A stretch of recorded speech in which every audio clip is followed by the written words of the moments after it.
या देवी सर्वभूतेषु ज्ञान रूपेण संस्थितां नमस्तस्ये नमस्तस्ये नमस्तस्ये नमो नमः। सम्मानित मंच पर विराजमान अतिथिगण, महानुभाव, क्षत्रिय समाज के युवाओं, अग्रणी सज्जनों और मातृशक्ति को मैं कोटि कोटि प्रणाम करती हूँ और अपनी वाणी का शुभ आरंभ करती हूँ। आत्मा को परमात्मा तक से जोड़ने की कड़ी को हम आत्मज्ञान कहते हैं। परम शक्ति, परमादि शक्ति, परंपरा शक्ति और यह संपूर्ण ब्रह्मांड को धारण करने वाले हिरण्यगर्भ की अनुभूति के लिए भी गुरुजनों ने 3 मार्ग दर्शाए हैं: ज्ञान मार्ग, भक्ति मार्ग और कर्म मार्ग। यदि हम हृदय में श्री कृष्णम वंदे जगत गुरु का स्मरण करते हुए श्रीमद् भगवत गीता के दृष्टिकोण से देखें तो श्री भगवान कृष्ण को भी ज्ञानी व्यक्ति सर्वप्रिय थे, क्योंकि केवल ज्ञानी व्यक्ति ही धर्म और अधर्म के बीच का अंतर निश्चित कर सकता है। एकमात्र ज्ञानी व्यक्ति ही दया और करुणा की नींव पर धर्म का सही मार्ग स्थापित कर सकता है।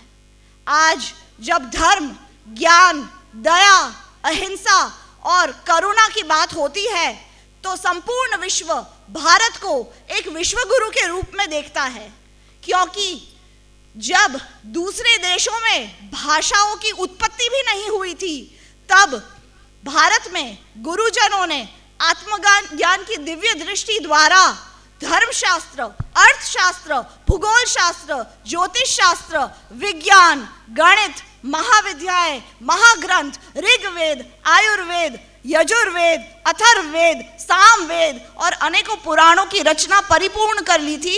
इस सब से आप भली भांति परिचित हैं। आज के मेरे क्षत्रिय युवाओं को मैं कहना चाहती हूं कि शिक्षा और ज्ञान में बहुत अंतर होता है। आप शिक्षित हो सकते हो पुस्तकों द्वारा, किंतु ज्ञान आपको विद्यारंभम करिष्यामि सिद्धि भवतु मे सदा माँ सरस्वती के आशीर्वाद से अपने जीवन के मूल्यों और सिद्धांतों का उचित पालन करके ही प्राप्त होता है।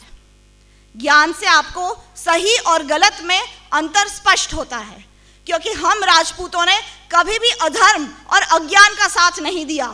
हमारे क्षत्रिय समाज संस्कृति का रक्षक है और आज के युग में आपको संस्कृति की रक्षा हेतु सर्वप्रथम ज्ञान की आवश्यकता है। और जब सही और ज्ञान के मार्ग पे निडर होकर बढ़ने की बात आती है तो आज अनेकों समाज हमारे समाज की ओर देखते हैं। इसी से प्रेरित होकर मैं मेरे क्षत्रिय युवा भाइयों को समर्पित करना चाहूंगी मेरी कुछ पंक्तियां, क्योंकि हमें संघर्ष और हार से डरना नहीं है। हमें यह याद रखना है कि जो केसरिया बाना पहन के मृत्यु को गले लगाए वो क्षत्रिय, जो तूफानों में भी आंधियों से दिए जलाए वो क्षत्रिय, जो भय को परास्त करके शौर्य का विजय तिलक लगाए वो क्षत्रिय, जिनका सर कट जाए पर धड़ लड़ता रहे वो क्षत्रिय, जो हार में भी स्वाभिमान का ध्वज लहराए वो क्षत्रिय, जो संघर्ष को बलिदान की चूनर ओढ़ाए वो क्षत्रिय।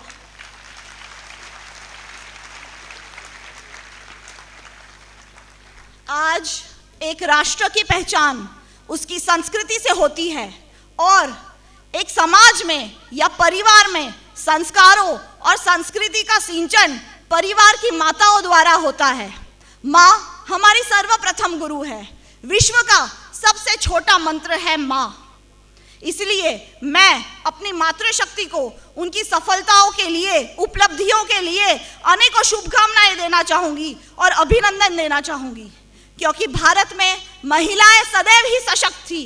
जब पश्चिमी देशों में महिलाओं पर अत्याचार हो रहे थे तब भारत में गार्गी और माता अनसुईया जैसी गुरुमाएं, विदुषियां आश्रम के माध्यम द्वारा वेदों का ज्ञान समाज में प्रवाहित कर रही थी। आज की नारी को पुरुषों की तुलना में अनेकों संघर्षों से जूझना पड़ता है, अनेकों संघर्षों और कठिनाइयों और विघ्नों का सामना करना पड़ता है, परंतु यहाँ उपस्थित हर एक क्षत्राणी, यहाँ उपस्थित हर एक राजपूतानी सौंपा है और वह जीवन के कोई भी विघ्नों और कठिनाइयों से लड़ने के लिए सक्षम है, समर्थ है। हमारे देश के बड़े ही प्रसिद्ध कवि ने नारी के लिए कहा है कि हे नारी, जला के आज भस्म कर जो क्रूरता का जाल है, जला के आज भस्म कर जो क्रूरता का जाल है। तू बुझती हुई लौ नहीं, तू क्रांति की मशाल है, तू बुझती हुई लौ नहीं, तू शक्ति की मशाल है। ये जो पाँव में है बेड़ियां, ये जो पाँव में है बेड़ियां, समझना इनको वस्त्र तू, ये बेड़ियां पिघाल कर बना दे इनको शस्त्र तू, बना दे इनको शस्त्र तू। चरित्र जब पवित्र है तो क्यों हो दुर्दशा तेरी, चरित्र जब पवित्र है तो क्यों हो दुर्दशा तेरी। किसी को भी हक नहीं कि ले वो परीक्षा तेरी, के ले वो परीक्षा तेरी। चुनर उड़ा के ध्वज बना, गगन भी कब कपाएगा, चुनर उड़ा के ध्वज बना, गगन भी कब कपाएगा। अगर तेरी चुनर गिरी तो एक भूकंप आएगा, तो एक सैलाब आएगा। और ये ध्वज धर्म का ध्वज है, ये ध्वज संस्कृति का ध्वज है, ये ध्वज ज्ञान का ध्वज है, ये ध्वज आत्मज्ञान का ध्वज है, जहां जिसके लिए, जिसकी खोज के लिए आज भी दूर दूर से पूरे विश्व से लोग भारत में आते हैं। यही कहकर मैं आपसे विदा लेना चाहूंगी और माँ भगवती, ज्ञान प्रदायिनी माँ सरस्वती से प्रार्थना करती हूँ, कामना करती हूँ कि आप सबके भविष्य को उज्जवल बनाए, आप सबको आगे बढ़ाए। माँ भगवती आपको आशीर्वाद दे। ओजस्वी भव, तेजस्वी भव, यशस्वी भव, विजय भव का धन्यवाद। जय श्री राम, जय माता जी। खूब खूब आभार लक्ष्मी राजा, खूब एनर्जेटिक स्पीच माटे।